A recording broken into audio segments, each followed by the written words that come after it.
Auzubillahiminasyaitonirrajim. Bismillahirrahmanirrahim. Assalamualaikum warahmatullahi wabarakatuh. Alhamdulillahi wahda, wassalatu wassalamu ala rasulillah. Bahasan di hari ini kita akan membahas kejadian siksa di alam kubur. Kemuliaan seseorang itu ketika terangkai antara ruh dan juga jasad. Karena ketika jasad itu mengandung ruh, maka kita bisa lihat ketika mereka hidup di permukaan bumi. Sebagian mereka menggunakan pakaian dengan berbagai macam corak, kendaraan dengan berbagai macam merek, tinggal di rumah megah, mewah, dan mahal harganya. Tapi ketika ruh itu dicabut dari jasadnya, maka jasad itu akan masuk di bawah tanah dan tidak ada kemuliaan sama sekali. Makanya siapapun yang meninggal, apakah orang kaya, orang miskin, pemimpin, ataupun rakyat, tetap saja pakaian mereka sama putih, murah, dan akan dimakan cacing tanah.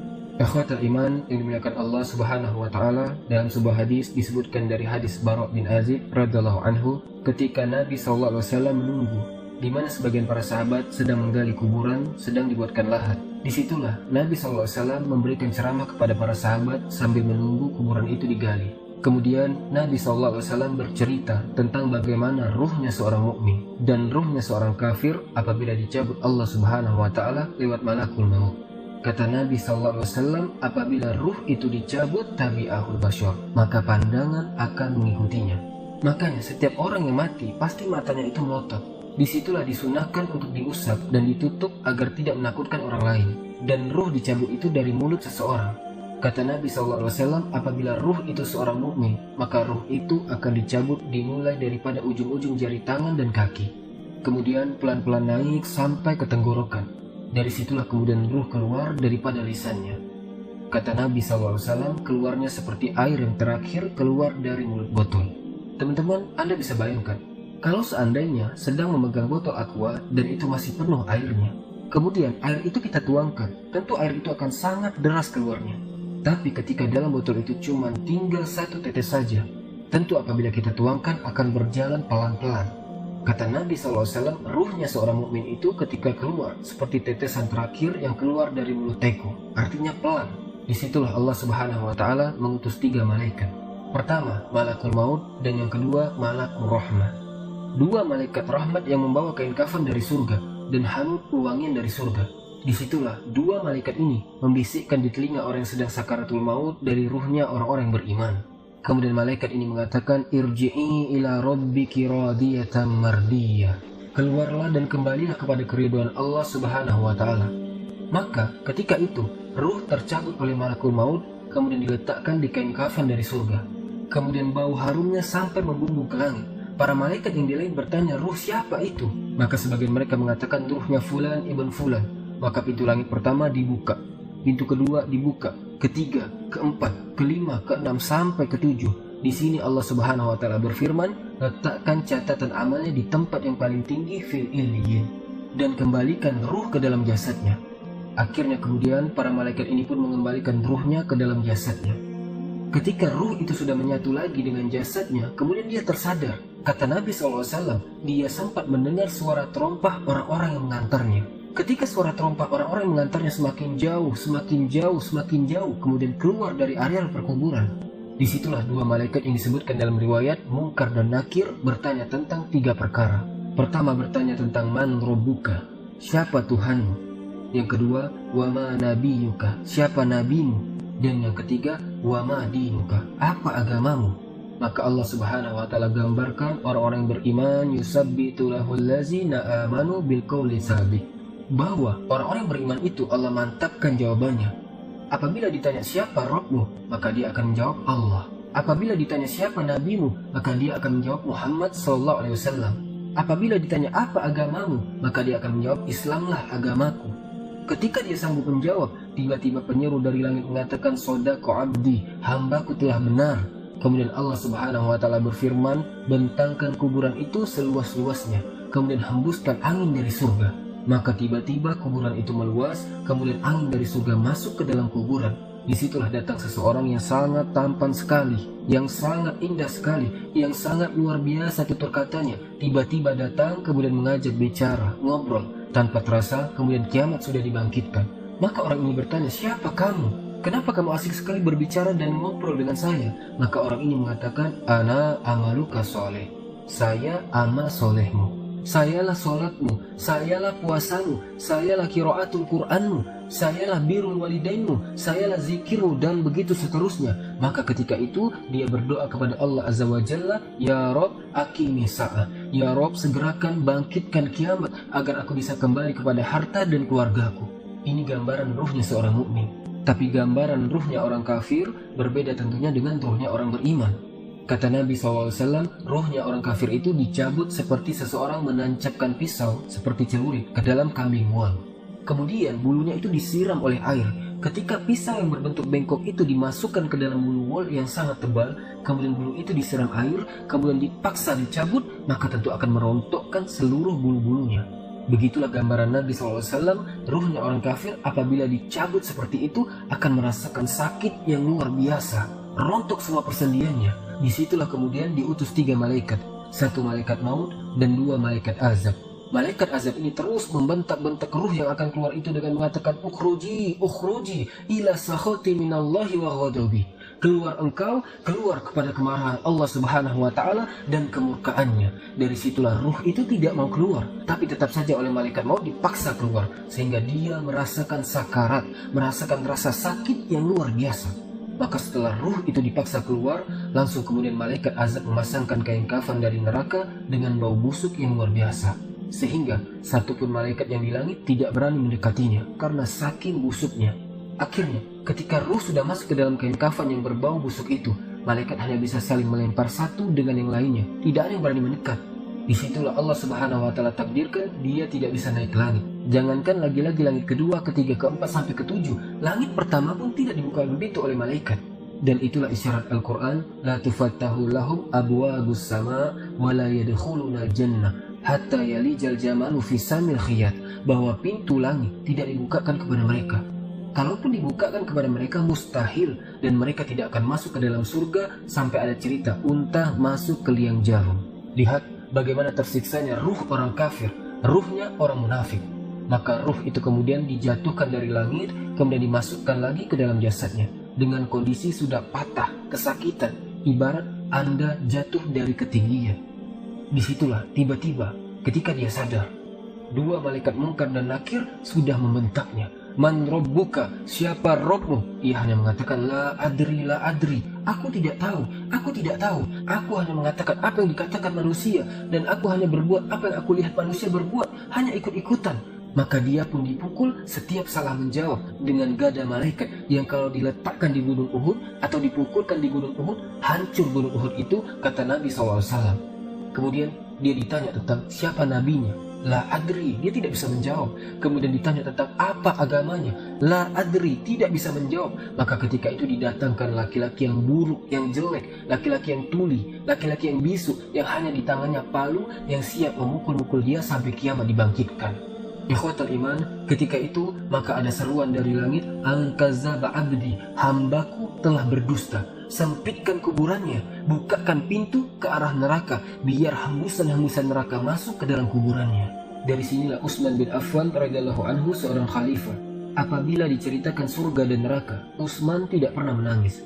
Tapi kalau diceritakan tentang kuburan, Utsman itu langsung menangis. Alasannya apa?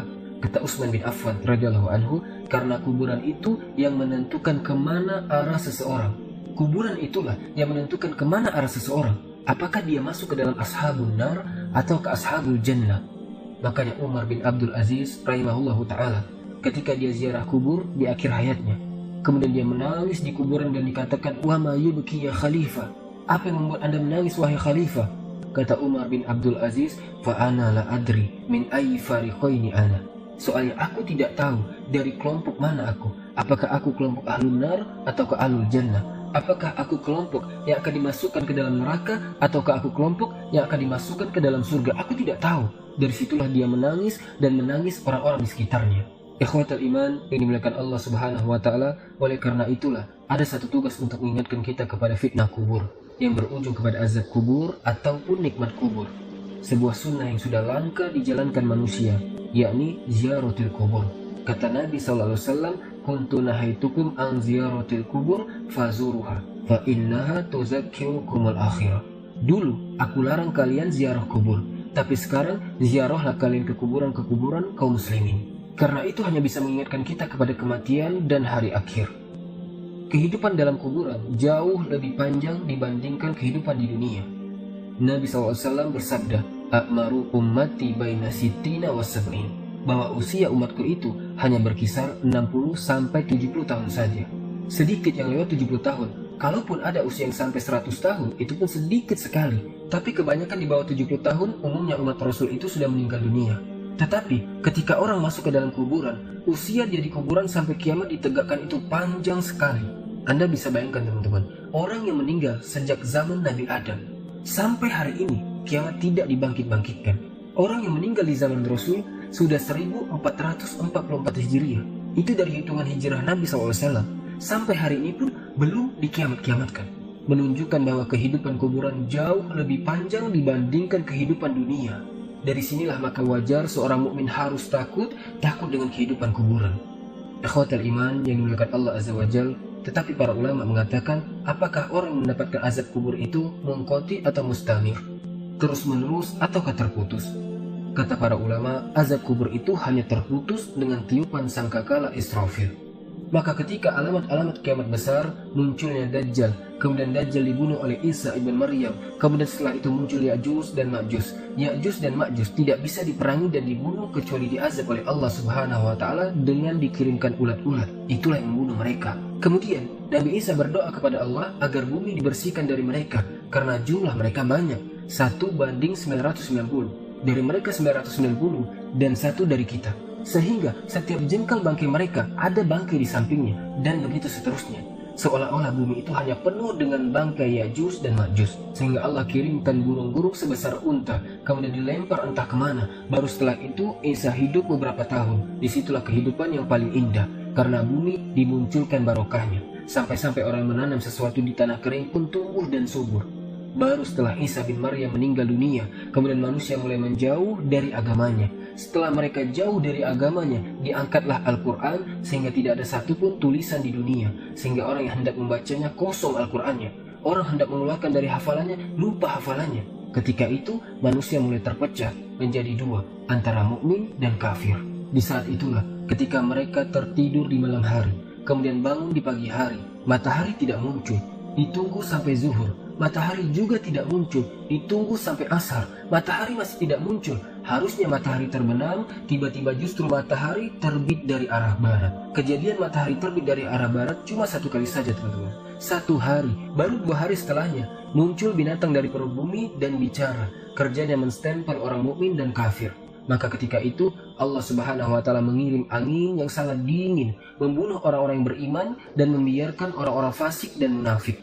Membiarkan orang-orang munafik dan orang-orang kafir sehingga orang tidak malu maksiat di tengah jalan. Disitulah Allah Subhanahu wa taala kirimkan api berasal dari Aden, Yaman. Api ini tidak membakar manusia tetapi menggiring sampai ke negeri Syam.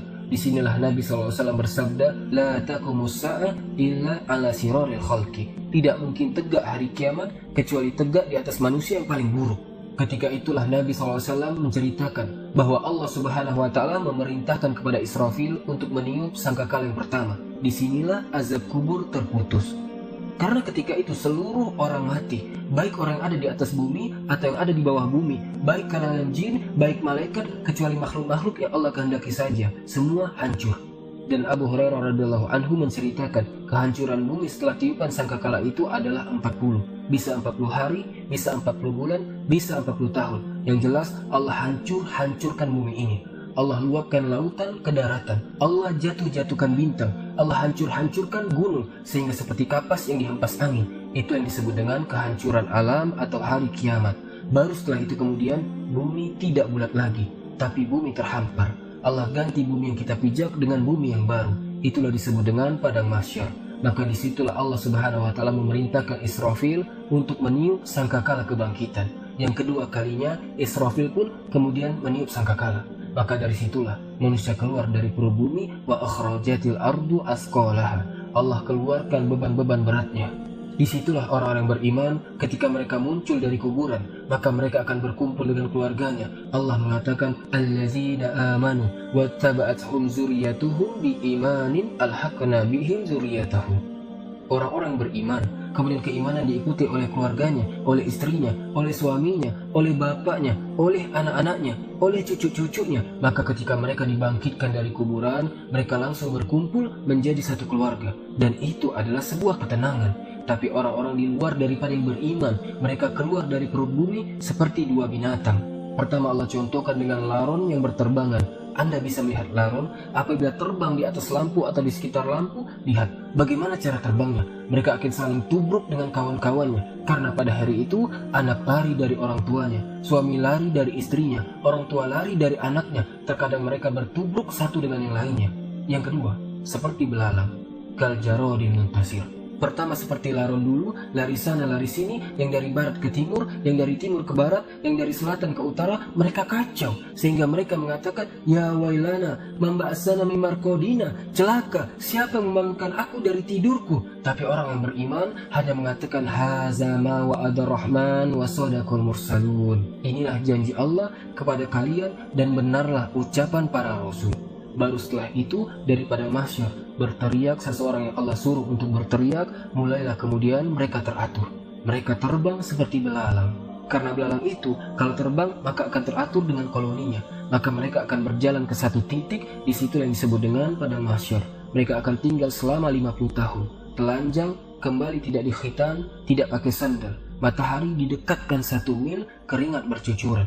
Tidak ada makan, tidak ada minum. Mereka berdiri 50 tahun. Sehingga akhirnya orang-orang soleh mereka berkumpul datang kepada Adam minta syafaat. Adam memberikan uzur, tidak sanggup memberikan syafaat. Kata Adam, datanglah kalian kepada Nuh karena dia rasul pertama dalam Islam. Maka mereka pun kemudian datang kepada Nuh. Nuh pun memberikan uzur, datanglah kalian kepada Ibrahim karena dia Khalilur Rahman. Maka mereka datang kepada Ibrahim. Kata Ibrahim, aku tidak sanggup berikan syafaat. Datanglah kalian kepada Musa karena dia Kalimur Rahman. Ketika mereka datang kepada Musa, kata Musa, datanglah kepada Isa. Isa pun memberikan uzur, tidak bisa. Seandainya kalian datang kepada Muhammad SAW, itu lebih baik. Akhirnya mereka datang kepada Rasul. Rasul hanya mengatakan, analaha, akan ku coba. Maka Nabi SAW menghadap Allah, kemudian sujud di bawah aras, sampai akhirnya Allah datang dan mengatakan, irfa ra'saka ya Muhammad, yusma wasal tu'ta wasfa'tu syafa. Wahai Muhammad, angkat kepalamu, bicaralah kau didengar, mintalah kau diberi, mintalah kau syafaat, aku akan berikan kau syafaat. Maka dari situlah Nabi SAW meminta 7 syafaat. Salah satunya, Allah selamatkan orang-orang yang mengucapkan kalimat la ilaha illallah. Selamatkan orang yang mengucapkan kalimat la ilaha illallah. Walaupun mereka sudah gosong, sudah menjadi abu di neraka, tapi mereka tetap bisa keluar dari neraka dengan kalimat itu. Ikhwatul iman, yang dimuliakan Allah Subhanahu wa ta'ala, baru manusia kemudian berkelompok-kelompok ketika itu. Inilah yang disebut dengan al-iman bil yaumil akhir, keimanan kita dengan hari akhir.